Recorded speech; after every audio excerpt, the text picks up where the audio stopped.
The following program is the work of the broadcast students at the British Columbia Institute of Technology. BCIT Magazine features news stories from around the Lower Mainland which were produced over the last week. Responsibility for the content of the show rests completely with the students and their instructors.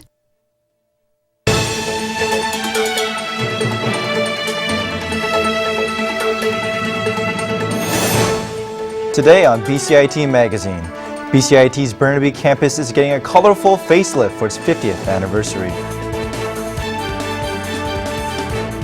A new BCIT club teaches students how to use 3D printers. The City of Vancouver sets out to regulate all marijuana dispensaries. And a Vancouver man is on a hunger strike in protest of the city's smoking bylaws.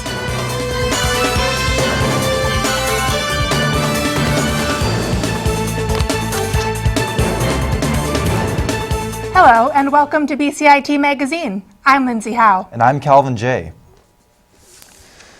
A competition called Color Your Campus was held as part of BCIT's 50th anniversary. Students submitted proposals to add color and design across the Burnaby campus.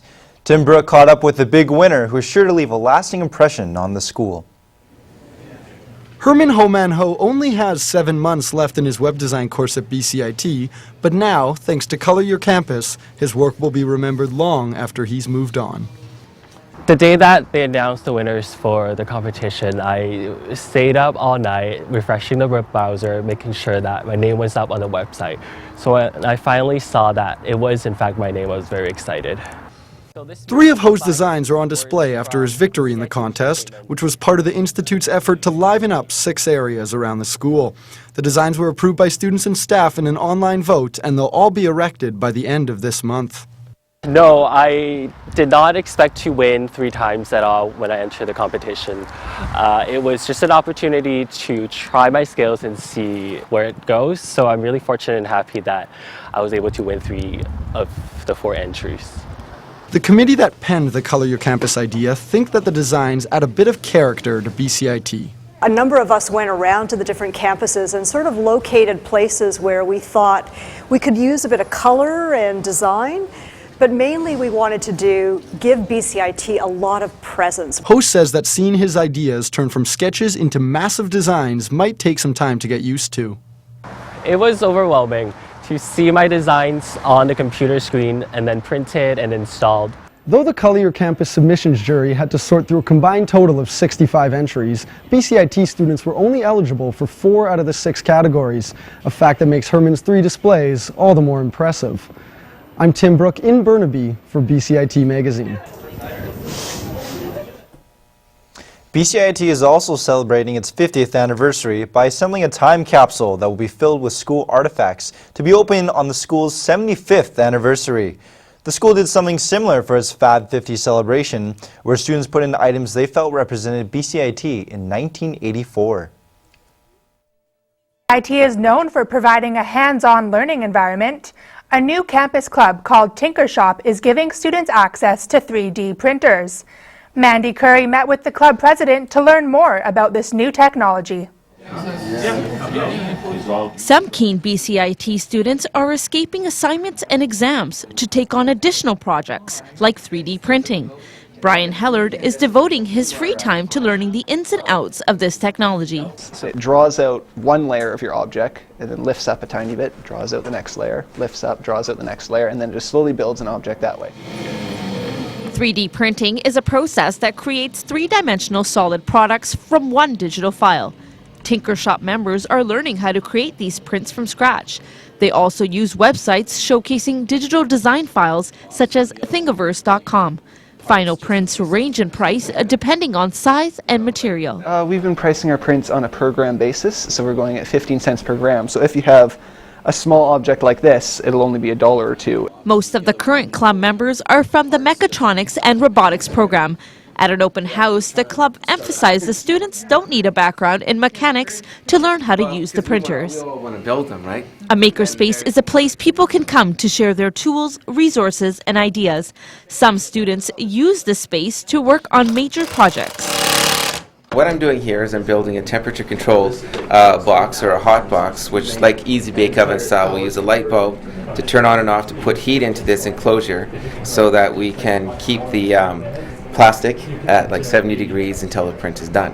One goal of 3D printing is to make solid products in a more environmentally friendly way. Because there's little to no waste with 3D printing. 3D printing is an additive machining process because you're starting with nothing and only putting down what you want.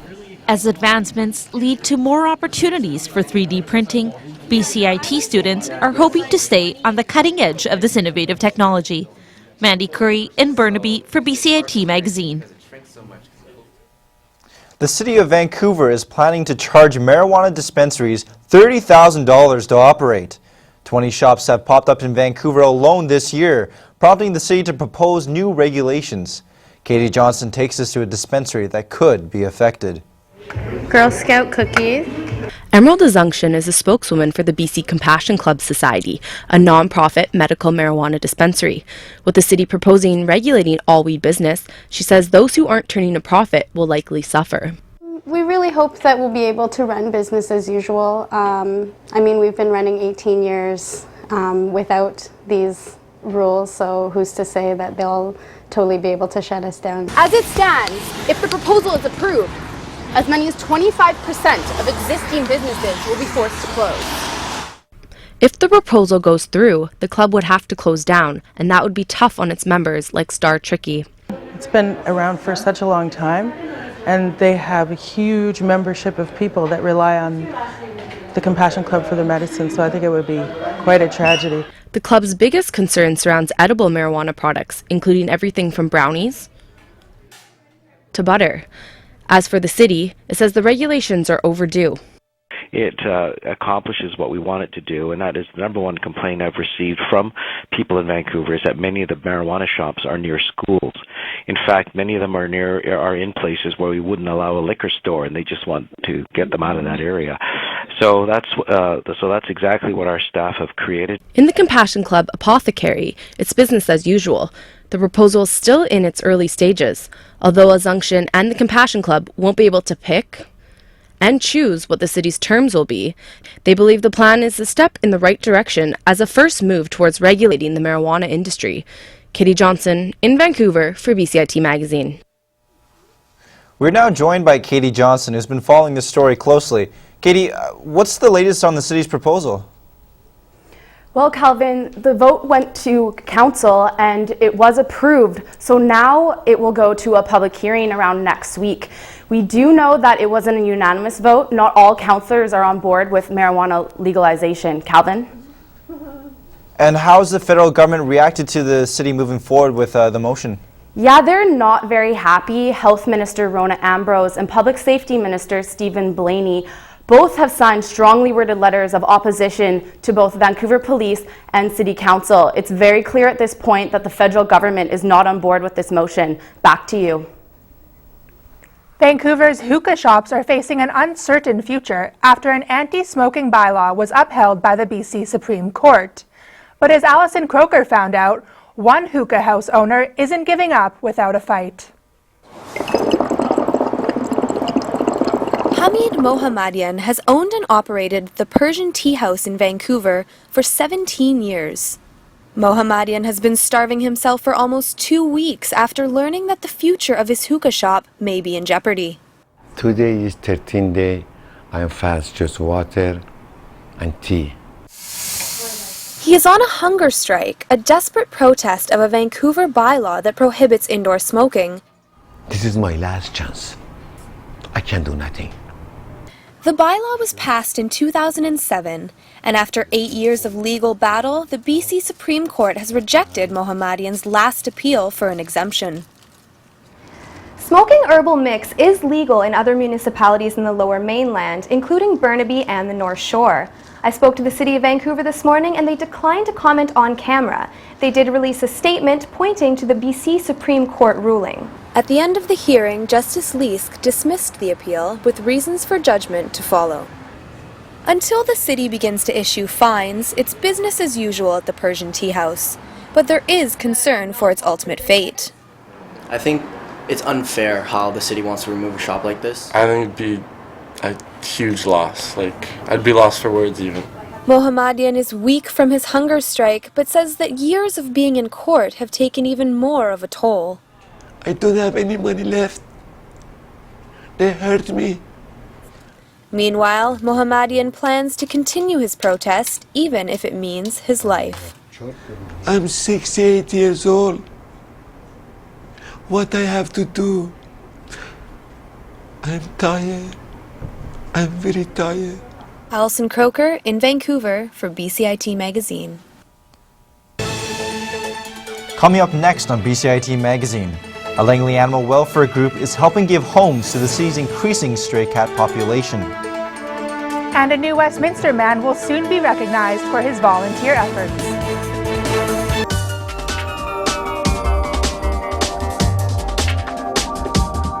I chose BCIT because I know that all the programs are very hands-on. We have our own radio station, like it's one of the best programs that I've ever heard of. I am starting a job on Monday, so confidence is high. Honestly, I didn't think it was going to be this fun.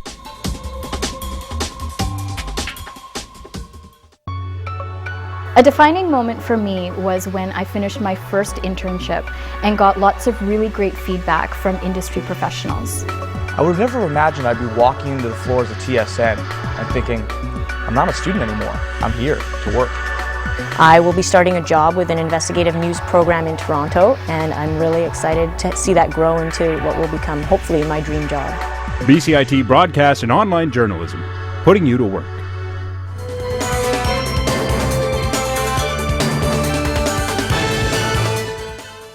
It might be the place we call home, but a new report says Vancouver is Canada's unhappiest city. Alexia Molina was in Vancouver asking people if they agree with the city's new label. This is the way most people see Vancouver, and it's considered a tourist paradise. Well, we read about it, but it doesn't strike us as particularly unhappy whatsoever, does it, Joey? No, people seem really friendly in public, you know, talking to people. But for those who live here, the feelings may be different. To be happy means to be connected, and that's the hardest thing to do in a city where things are changing all the time. Released by Stats Canada, the survey says that of 33 metropolitan areas across Canada, Vancouver is home to the unhappiest. But how can one of the world's most livable cities also be noted as the most miserable? When it's sunny, it's beautiful here. It's the most beautiful city in the world. But when it's raining and cloudy all the time, you just feel sad. The report says residents of Saguenay, Quebec are the happiest with a ranking of 9 out of 10. Vancouver scored a mere 7.8. Experts believe a tighter sense of community also helped to boost the ratings. I guess it's partly because there's so much relatively impersonal housing too, so that's conducive to it. But for people who know Vancouver at all and who have time to spend in Vancouver, it's incredibly friendly. It's a place of neighborhoods like any other place. And though they may not see it as much as they'd like, Vancouverites definitely know how to soak up the sun. Alexia Molina in Vancouver for BCIT Magazine. And if you're an unhappy Vancouverite because something of yours has been lost or stolen, your mood could soon change. The Vancouver Police Department is hosting its annual auction this weekend at Able Auctions in Vancouver. The public is urged to come out and see if their stolen or lost items are up for sale. Cat overpopulation is now a major issue in Langley, and the Langley Animal Protection Society is increasing efforts to address the situation. A new facility will be added onto the existing shelter to make more room. Jessica Fettigan took a trip to the Patty Dale Animal Shelter in Aldergrove to see the efforts firsthand. The Langley Animal Protection Society's Ice Oasis facility is officially going ahead after the Township of Langley approved the proposal from January on April 27th. An Ice Oasis is a building to house cats that are sick, abandoned, and feral, and also help with the spaying and neutering. Sean Baker, Executive Director with LAP, says the Ice Oasis has two main goals. One is to have a designated area for sick animals. One that is properly set up so that these animals can get healthier faster. And then we can move them along, and then we can care for more cats. And that's really about moving them through the system. Number two is that it can provide some space for us to do some other programming.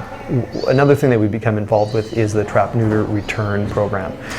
Again, speaking to the cat overpopulation problem. LAPS currently doesn't have the space to accommodate and help all the cats currently in need, and proved so in their proposal to City Council, which was one of the major reasons the township approved this facility. Well, it wasn't high on our agenda until LAPS brought it to us. I mean, truthfully, there's a lot of concerns that the township and our residents have that don't necessarily relate to the feral cat population. But when LAPS presented us with the issue that truthfully many of us didn't even understand before LAPS brought it to our attention, I think we realized that it was a concern, and that if we didn't do something to help mitigate some of the problem, it was just going to get worse. With the over 20,000 cats that are homeless, feral, or just don't have a place to go currently in Langley, LAPS does plan to break ground this fall to have the shelter ready for kitten season in 2016. Baker and LAPS are optimistic there will be more purrs than cries in the near future. Jessica Fettigan in Aldergrove for BCIT Magazine. Joining us now is Jessica Fettigan with more on the Ice Oasis in Aldergrove. Jessica, how many more stray cats does LAPS expect in the next year? Yeah, Lindsay, well, right now the Langley Animal Protection Society believes there are currently 30,000 stray cats in Langley. Executive Director Sean Baker believes that number will jump to 80,000 in the next year alone. Lindsay? How much funding is involved with the project, and who will be paying the price? LAPS will be funding 60% of the project, mostly through donations. Without those donations, the township would be hesitant to support the project. The Langley Township will pay the remaining 40% over the next 2 years. Back to you guys. A man who once struggled with alcoholism has found a new purpose in life through helping others. The Union Gospel Mission will be awarding him for providing people in need with warm meals and warmer smiles. Conley Monster caught up with a volunteer to see how he makes New Westminster a little more cheerful. This is Roger Conkle. For the past 7 years, he has gotten up at the crack of dawn 5 days a week and prepares breakfasts for those in need. Next month, he'll be given a volunteer award from his charity. A lot of people hungry, hurting, and a lot of the people that come just need someone to talk to. Somebody to say good morning to them, look them straight in the eye, and say, hey, how are you? Union Gospel Mission head chef Mike Miller has worked with Roger for 6 years. He says what makes him even more special is his ability to remember everyone's name. Hey Larry, how are you? You look tired. It's incredible how he establishes a connection with people on a daily basis, and new people that come in, he finds out what their name is, and the next time they show up, he already knows their name. He does all this for a reason, of course. Roger was once an alcoholic who struggled with his addiction day after day. I had lost purpose in my life, and this gives me purpose. I was separated and then followed by a divorce, and I was retired after working 35 years. I had nothing to do. I was on my way home, and I turned on the wrong street.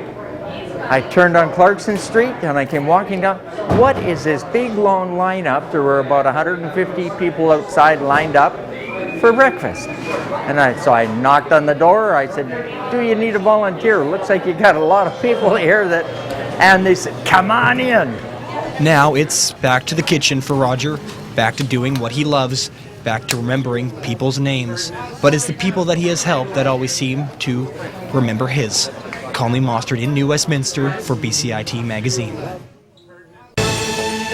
Coming up next on BCIT Magazine, the anniversary of V-Day is coming up, and it might be the last chance for Canadians to honor veterans. And a Vancouver man will leave you smiling as he raises money for a cause close to his heart. The most rewarding thing for me has been the relationships I developed in the program, both with instructors and classmates. My sense of confidence has never been higher. I mean, this program's offered great opportunities to be in real world, real industry situations, and being in those moments and knowing I can contribute, I can do this. It's exciting to be in this industry and to meet lots of great people and to make amazing friends. BCIT Broadcast and Online Journalism, realizing your potential. Standby graphics, ready camera one. If you want to experience the fast-paced world of news, today on BCIT Magazine, striking. Make magic on a movie set, frame, and action. Or bring your creative ideas to life. BCIT's hands-on training will get you started. BCIT Television and Video Production. Your possibilities start here. The new Westminster Butcher Shop was in business through the First World War, the Great Depression, and was over 50 years old when Neil Armstrong walked on the moon. This year, the shop celebrates its 100th birthday. Travis Prasad visited the relic to see how it has made the cut for an entire century. Like a well-sharpened knife, Peter Corbeil's Queen's Park Meat Market has made a clean cut through time. And when you look around the shop, you can see most of it has remained untouched, including the original scale. Corbeil has owned the shop for 20 years, but still finds himself amazed by the vintage. It's a pretty cool thing. It is kind of an anomaly now, but back when it was first established, there were these kind of stores all over the Lower Mainland. That's a picture of the side of the meat shop back in 1935. The Queen's Park Meat Market was one of 4 stores in what used to be a shopping district. This picture, this is Carson's Grocers. Some customers are regulars from those days, but the store attracts new business as well. Once in a while my parents would have me pick up meat here, so it's been here a long time. Yeah, so it's definitely a part of the neighborhood. It's my first time here, actually. I kind of Googled it and this came up. I always look for small independent guys, and so this is the one that came up. Corbeil says one misconception about buying from private butchers is that you end up paying more at the register. People that go to chain stores, they just assume that prices are going to be lower, but they're not.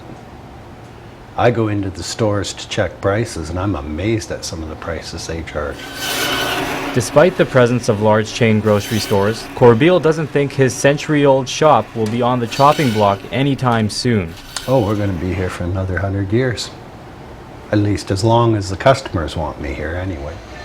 Have a great day.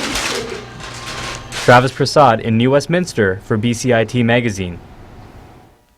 Next week will mark 70 years since the end of World War II. As time goes on, the sacrifices veterans made are becoming a distant memory. Olivia Smith went to the Maple Ridge Legion and met with a World War II vet to find out what he thinks about the upcoming anniversary. Depends on what I remember having my lights on, all motor running all night. Bill Mitchell, a 94-year-old World War II veteran, remembers May 8, 1945 as just another ordinary day. No, if you're walking in the parade? Stand detention. Stand. I can't say there was anything happened that we noticed that much difference.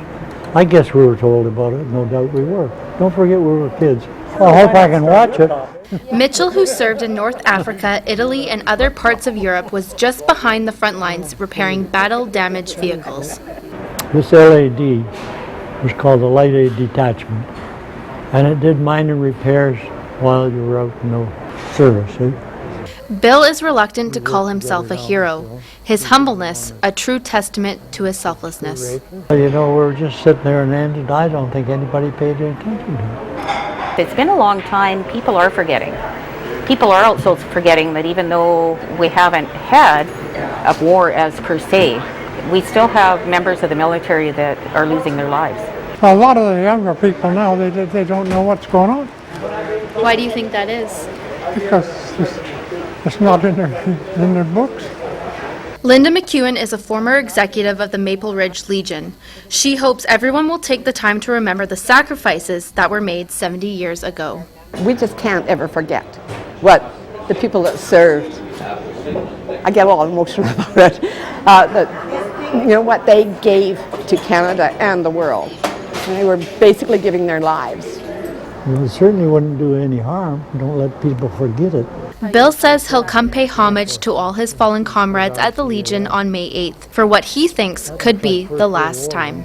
Olivia Smith in Maple Ridge for BCIT Magazine. 46-year-old Daryl Dixon is raising money for spina bifida, a spinal cord birth defect. Dixon, who has Down syndrome, is collecting aluminum pop can tabs with the assistance of his caregiver. Katie Johnson met with Dixon and found out what motivates him to help others. Collector Daryl Dixon and his caregiver Kate Evans have gathered thousands of tabs from pop cans with plans to recycle the tabs and donate them to Spina Bifida and Hydrocephalus Association of BC. Daryl has Down syndrome and cannot speak. He communicates using sign language and a pre-programmed tablet. Having Down syndrome has not stopped this ambitious man from helping others. I collect the tabs on cans from friends and community groups. I donate the tabs to Children's Hospital. The hospital uses the money raised from recycling the tabs to buy equipment for children with spina bifida. Daryl's friend Katrina, seen in the photo in pink, is the reason he decided to donate to Spina Bifida. She's confined to a wheelchair, like those who are affected from extreme cases of the defect. He's in a world where he's meeting, people, friends who are in need of that kind of support with their mobility. So it's a meaningful thing. So far, Daryl has collected and removed over 40 pounds of tabs. Spina Bifida board member Jenna Reed-Coate says it's important for people like Daryl. Even what Daryl's doing and creating awareness in his community and his family by starting this initiative is so important, and I think it makes people realize that they can make a difference and an impact in other people's lives, and it doesn't have to be overwhelming. There is no stopping Daryl. He plans on continuing to help others through collecting these tiny recyclables. Katie Johnson in Vancouver for BCIT Magazine. The R&B world lost one of its legends today.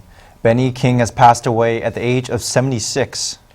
He began his career in the 1950s as a member of the Drifters. King later went on to a solo career, recording the 1961 hit song, Stand By Me. If you have any questions or comments regarding this program, please visit us online at bcit-broadcast.com or bcitbroadcastnews.ca. I'm Calvin J. And I'm Lindsay Howe. That's today's BCIT Magazine. We leave you now with a tribute to Ben E. King and his iconic song, Stand By Me. Thanks for watching. As you stand by me. So